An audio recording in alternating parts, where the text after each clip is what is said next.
Hello, this is Rabble Radio, recorded on Friday, January 23rd, 2026. I'm your host, Brianne Doyle.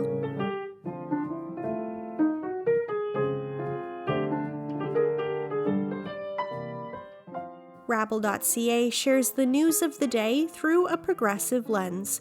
If you're curious about what's happening in Canadian politics, labor, the environment, and beyond, you've come to the right place. This is news for the rest of us. Thanks for tuning in.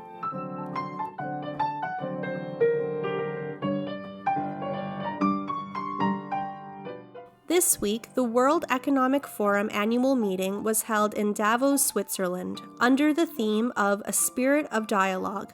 On Tuesday, January 20th, Canadian Prime Minister Mark Carney delivered a 17-minute special address in which he condemned the old order of the world and said the long-standing American-led rules-based international order is over. He called on middle powers, such as Canada, to work together and resist domination by larger, wealthier, and more heavily armed nations. The reaction to Carney's speech from Canadians has been overwhelmingly positive. Across the political spectrum, many have praised Carney's speech for its measured, inspiring tone and for firmly positioning Canada in opposition to the actions of U.S. President Donald Trump without ever mentioning him by name. This response is hardly surprising, as last year's election showed few things currently unite Canadians as effectively as drawing a clear line against Trump and his actions. But should progressive Canadians be so quick to celebrate Carney's speech? What was left unsaid beneath the polished rhetoric? Which elements rang hollow or hypocritical, and which genuinely deserve recognition? Today on the show, Rabble publisher Sarah Sahagian and Rabble editor Nick Seabrook discuss the speech and what it might mean for Carney's plans in the year ahead. Here are Sarah and Nick in conversation. Take a listen. Hi, this is Nick Seabrook, editor of rabble.ca. I'm here with our publisher, Sarah Sahagian. And Sarah, thanks so much for joining me. It's been a really big week in news, and the year is off to an interesting start. Boy, is it ever. That's an understatement. So, I think today we decided to convene because so much has happened and we wanted to discuss the news. So, Nick, what is first on your agenda? Well, of course, there was Mark Carney's speech at the World Economic Forum in Davos, Switzerland, which took place this week.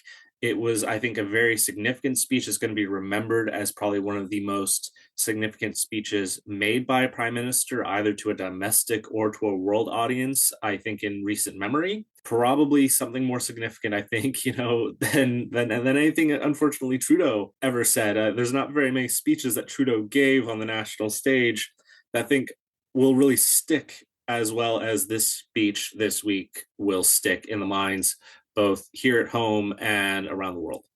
Absolutely. So for me, I was watching this with interest. So I am somebody who, in addition to being a journalist, I have a public speaking background. I have run a public speaking nonprofit that was devoted to teaching kids at public schools debating public speaking. I have taught debating public speaking around the world. So I was curious to hear this. I have previously thought Mark Carney was not a good public speaker. He's quite lifeless. He's not very expressive. He doesn't seem like somebody who has any training, is what I'm trying to say, which is interesting because I'm sure he has had training with the high profile career he's had. I'm sure people have tried to teach him, and that's kind of the best he could do. This time, at least for the first half of the speech, I thought he leveled up. It seemed like he cared. He seemed a bit impassioned. But as we're going to discuss, because I know you took careful notes and you have a lot of issues, the level of rhetoric, because as we were talking before this recording, it was very reminiscent of speeches in World War II, the level of rhetoric. And I agree with him that this is a turning point in history, that the old world is over. I agree with that sentiment. But the moral high ground is what is very interesting. And for sure, Canada at the moment, in comparison with the US, has the moral high ground. But it is this very interesting glossing over of a lot of problems that are happening in Canada and a lot of the history of us saying nothing about America just trampling on human rights around the world, right? He doesn't really hold us accountable for that. He's just like, well, we used to do that because it was convenient. Let's stop. Yeah, let's get into the words that he said a little bit. And so he talked about, like you said, the end of the old rules-based order.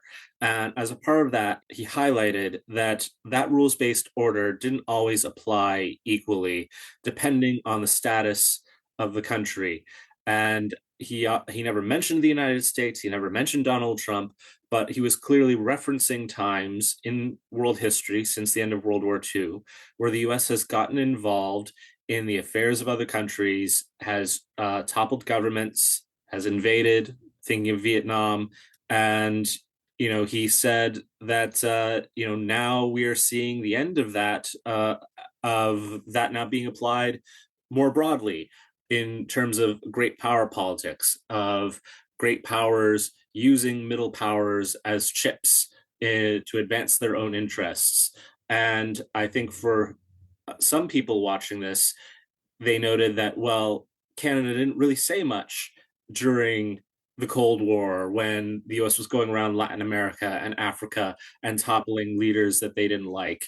And now that Canada is very much in the crosshairs and is very much subject to that great power game of being threatened by great power with territorial ambitions. Now it seems a little bit like, well, better late than never, I think is what our parliamentary reporter Carl Nirenberg said in his piece on Mark Carney's speech, which is now up on rabble.ca. Yeah, I mean, I think definitely better late than never. I'm glad he did say something. However, it will be interesting to see what happens going forward. Is he going to now collaborate with other countries that also have poor human rights records, right? We know that, for example, he's creating a trade deal with Qatar that has one of the worst human rights records in the world.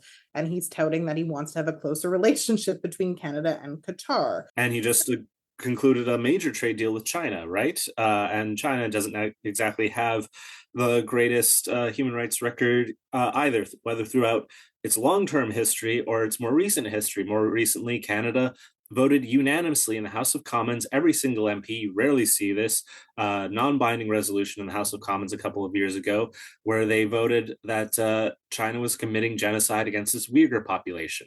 So, like you said, it's a shift from the sanitized crimes of the United States to other more unsavory actors around the world. Yeah. So what I think is interesting is that the first part of the speech, and actually throughout, he's kind of heralding this as like, we're not going to take the US abuse of countries around the world and people around the world anymore. It's this moral high ground. But he also very much makes it clear, like, we're open for business with everyone else who wants to do business with us as long as they respect sovereignty. And I just want to lay out that vision that he talked about a little bit, because he so often in these speeches, they're very aspirational, they're very high level talk about things that they feel that the speaker feels the world should be. And in this speech, Carney did lay out a little bit about what he saw as the new world order, to use a tinfoil hat kind of a phrase. But how Carney kind of laid things out was, he said he saw middle powers like Canada, like those powers of Europe, joining together for their own cooperation, for their own protection from the great power game. He talked about the tendency for great powers to play these nations off of one another, and that will lead to nations becoming islands and becoming fortresses and poorer for it and having less sustainable economies. This was also all in relation to the deep integration, global integration that we've seen across the world between the US and other countries, whether it's militarily or economically, just really deep levels of integration that are now, Carney explained, being used against the nations who went along with that globalization. Yeah, absolutely. And I mean, listen, what he says is he's walking a fine line. He talks about how he's looking for partners that share enough common ground to act together. He doesn't fully define what that means, right? He doesn't have a bar for human rights. He doesn't have a bar for democracy or anything like that. Having said that, Canada does not have a perfect human rights record at all. Canada has, many would argue, lots of problems domestically. So yes, we don't want to hold anyone to a higher standard than we hold ourselves, although we would argue that we should probably hold ourselves to a higher standard just for the sake of that. He talks about how he doesn't want to compete with each other for favor, right? Which I think is the important part. And it's obviously clear the entire time he's talking about the US. It's very interesting. It's kind of when you go on a screed on Instagram about your ex-boyfriend, but you don't name them, right? Someone did me wrong. Someone did this. Someone was emotionally abusive. Someone did this. Someone did that, right? It's very much like that. Trump knew who he was talking about, obviously, and his reaction was pretty negative to the speech. Fair enough. His reaction to criticism is always negative. That's to be expected. And the truth is, the interesting thing about getting a negative reaction from Donald Trump is he would react just as negatively to a minor tweet as he would to this speech. So you might as well give a speech that just burns it all down, because he's so sensitive and has no sense of proportion. But then Carney goes into this next phase of the speech where he really talks about Canada's resources, and it's an advertisement for investing in Canada, right? Says Canada has what the world wants. He talks about us as an energy superpower and critical minerals. And so he makes it very clear, in my opinion, if you read between the lines, that what he's envisioning is not really a green economy, right? He's not envisioning an evolution that steps away from late capitalism. He's just envisioning, let's do late capitalism and be less dependent on the United States. This is what I take from the speech. What about you? Yeah, absolutely. Very much not moving towards those ideas of how we can be greener, how we need to get away from fossil fuels. I think we saw this going all the way back to the election last year. There does not seem to be an appetite for that from Mark Carney. It just seems to be what he knows is the extraction industry, and he's going to continue pushing on that. That's been some of the most significant hallmarks of his premiership so far. The pipeline deal with Alberta being, of course, the most notable example of that. So I think now he's saying to other countries around the world, like, we are able to do this on a global scale. This is what our market is, and we're not really going to be changing it. Yeah, I mean, he even refers to basically the investment power of our pension plans. Like, it gets pretty dry and pretty granular at points, right? I mean, he's basically invoking the Ontario teachers pension plan, things like that. So he's very much saying, we are the capitalists you can rely on, right? America has become a country that, and I like, listen, they're so into tariffs and they're so protectionist. I don't even know if they're practicing capitalism the way any economist who believes in capitalism would envision it, right? They don't. But I think what's happening now is Mark Carney, who's somebody who's led two central banks, is really trying to, in my opinion, establish himself as a leader for the capitalist world that believes in free markets, and to establish himself as, I mean, the man for this crisis moment. I understand why Canada wants soft power here. We want influence, we want clout. And I do think the speech is going to get him influence and clout. It's whether or not we think, as progressive Canadians, that this is the direction we want the country to go in. Well, as progressive Canadians, just talking about the capitalist economic system and what you mentioned about, is the U.S. practicing capitalism the way people envision it, or the way you're supposed to? They are. It is a finite continuum, the progress of capitalism through a society, and I think you're seeing that in the U.S. It came out this week that the richest billionaires in the U.S. own $38 trillion, which is more than, I think, a large segment of the U.S. population, like something like well over 50%. You can't combine all their assets together and reach that amount. There are 4 major investment banks on Wall Street. Of the S&P 500 stock exchange, those investment banks own a majority share in about 90% of the stocks listed on that exchange. So you're seeing a greater and greater concentration of wealth. You're seeing in Canada, Mark Carney not really recognizing that and moving away from that. And I think that is part of the problem. We need to have an economic system that supports equity and encourages people to have access to the necessities of life and being able to grow in the way that they want to grow as individuals. And I think continuing that upward push of wealth further up to the higher end of society is not going to encourage that. No, I mean, I completely agree with you. I think where I was saying that it's uncertain whether the US is actually following capitalist values as they were historically envisioned. It's not that I do agree. Obviously, they believe in money for sure. There have been interesting critiques by people like, actually, I know her and I went to high school with her, Denise Hearn, who's studied capitalism, who would argue that what America has is actually not even capitalist. There's not sufficient competition. Workers don't have sufficient bargaining power. It's not really what was initially envisioned, that even capitalism is supposed to be better than what the US has now, right? Whether you like capitalism or not, what they have is this distortion. And I guess that's what has come to be known as late capitalism. Yeah, and to get off of this capitalist tangent, just to get back to Carney real quickly, he, like we said, he laid out a vision for the future of the world about cooperation amongst middle powers to avoid them being used as pawns by the great powers to be exploited. And it sounded to me very much like in the 1950s and 60s during the Cold War.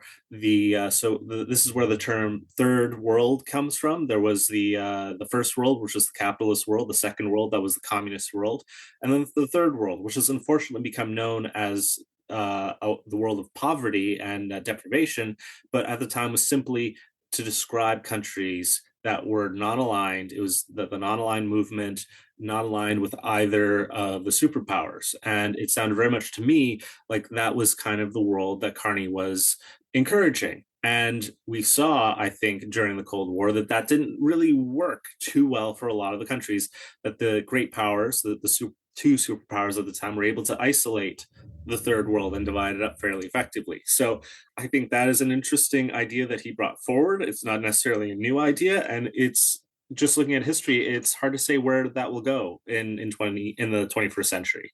Well, I mean, he didn't really commit to very much. It's a very vague speech. It is full. I mean, I would say that it's in some ways a work of sophistry, which other people might say is critical. And I do think when I watched it, it did have an inspirational tone. And I saw lots of people, including people who I know vote NDP or Green, say that they thought it was a great speech. So it definitely hit a chord for a lot of people who I guess wanted to see a patriotic speech, wanted to feel that way. But it doesn't really lay out a plan. However, what is implied, as you mentioned, and I mean, as we talked about, is something that I think in the long run, progressive Canadians are going to have an issue with. And I think when we say, oh, we didn't know he meant that we were going to go this other way on our own, we're going to be middle power and this is what it would look like, I feel like it's actually implied what it's going to look like, with the emphasis on the capital we have for investment, with the emphasis on us as an energy superpower who have critical minerals. It's not clearly laid out, but I think there's enough there, right? There's enough there that you can read between the lines. Now, you mentioned that people, kind of across the political spectrum in Canada, found Carney's speech to be, a bit inspirational. It was received fairly favorably here at home, but of course, the cynics will say actions speak louder than words.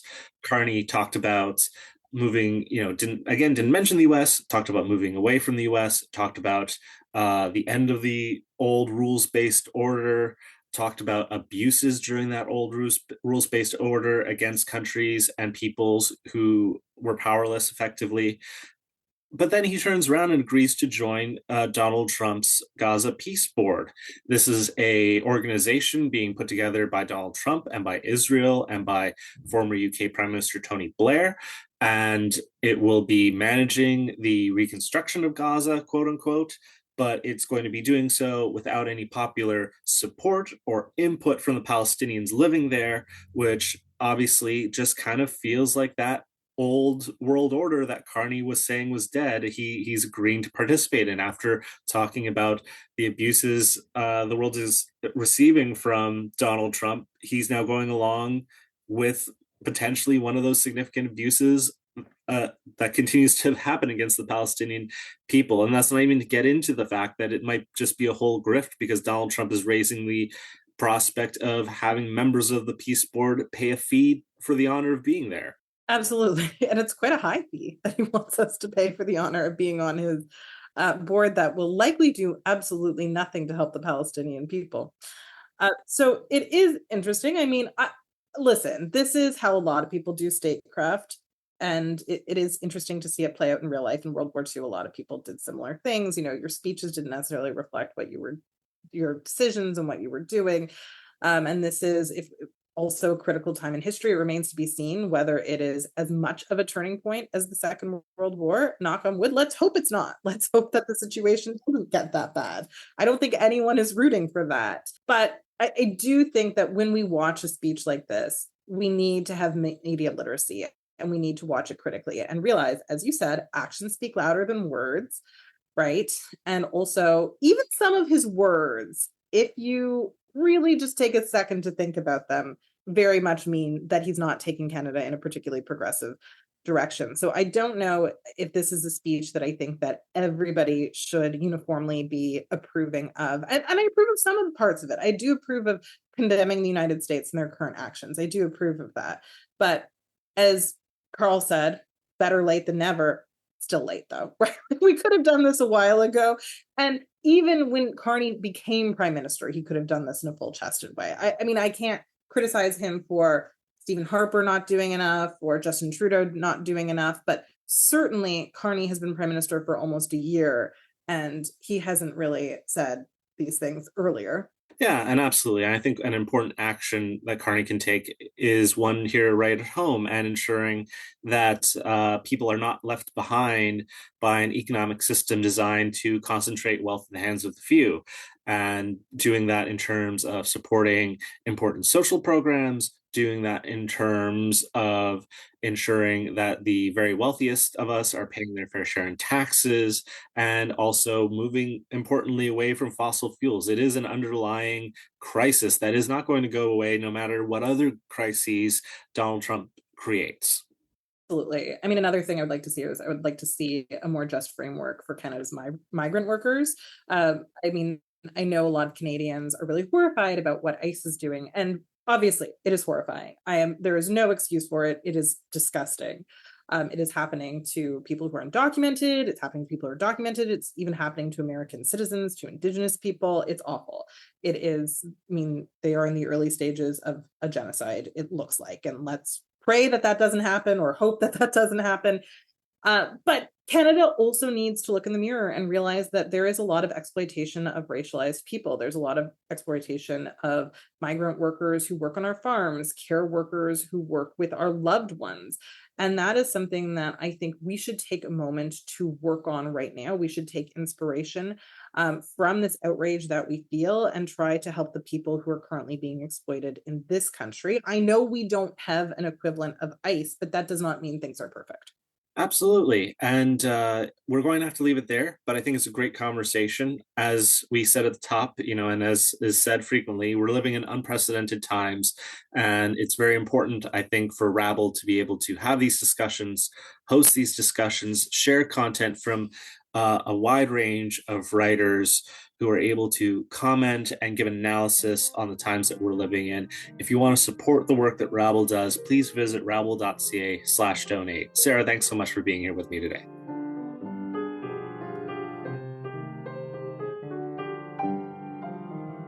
That was Rabble publisher Sarah Sahagian and Rabble editor Nick Seabrook in conversation. Thanks so much for that, Sarah and Nick. And now, this is our In Case You Missed It segment, where we review the top stories from this week on rabble.ca. Here again is Rabble editor Nick Seabrook. Back to you, Nick. Thanks, Brianne. Starting this week with national news. In an op-ed on Rabble, Bianca Mugieni, who has applied to be a candidate in the NDP leadership race, took aim at party leadership, saying that their restrictive rules would have prevented trailblazers like Rosemary Brown from running if she were a candidate today. Rosemary Brown was a BC NDP MLA who became the first Black woman to run for the leadership of a federal party when she ran in 1975 in the NDP leadership race. In the piece, Mugieni lauds Brown as someone who was unafraid to be critical of the party leadership for policy decisions that they made, and therefore argues the current leadership of the NDP would have disqualified Brown if she ran today. Mugieni's husband, Eve Engler, was barred from running for the NDP leadership by the three-person leadership vetting committee, and one of the several reasons given was because he was critical of the party. As for Mugieni, Her candidacy application has yet to be approved by the leadership committee. Also in national news, 2 candidates in the NDP leadership race each received major endorsements this week. Heather McPherson received the endorsement of former NDP MP Charlie Angus. Angus, who also ran for the party leadership in 2017, said that McPherson was the best choice to be leader in these uncertain times. Fellow leadership candidate Avi Lewis also received an endorsement last week from sitting NDP MP Leah Gazan. Gazan said that Lewis could offer the party hope and help rebuild its grassroots base after the disastrous 2025 election. Gazan was notably critical of McPherson when she launched her campaign. During her opening campaign speech, McPherson said that the party needed to do away with so-called purity tests. In a response made at the time, Gazan said that she was appalled that such language was often used to dismiss marginalized groups. Also this week, the Kurdish diaspora in Canada and around the world held protests calling for our nations to intervene in Syria. The new Syrian government is allegedly assaulting and killing members of the Kurdish population in that country. Ethnic Kurds live in parts of Syria, Turkey, and Iraq and have been victims of targeted violence from the governments of those countries at different times in recent history.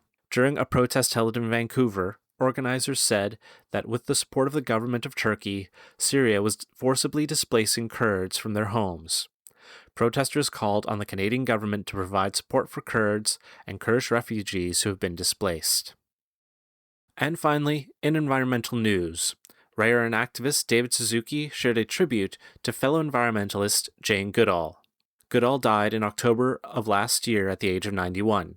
Suzuki said that Goodall was an environmentalist and scientist who helped to break down the barriers between humanity and nature, especially through her legendary work with chimpanzees. By demonstrating how chimpanzees socialized and used tools in ways similar to humans, Suzuki said it showed how closely humanity was related to the natural world. And as always, you can read the full version of all the stories we talked about today on rabble.ca. And that's it for Rabble Radio this week. Thank you as always for tuning in. If you like the show, please consider subscribing to Rabble Radio on Apple Podcasts, Spotify, YouTube, or wherever you get your podcasts. If you have feedback for the show, ideas, stories, opinions you'd like us to cover, we'd love to hear about it. Get in touch with us anytime at editor@rabble.ca. Thank you to all the journalists and writers who contributed to this week's content on rabble.ca, and thank you to Carl Narenberg for supplying the music. Lastly, thank you to you for tuning in to Rabble Radio. I'm Brianne Doyle, and I'll talk to you next week.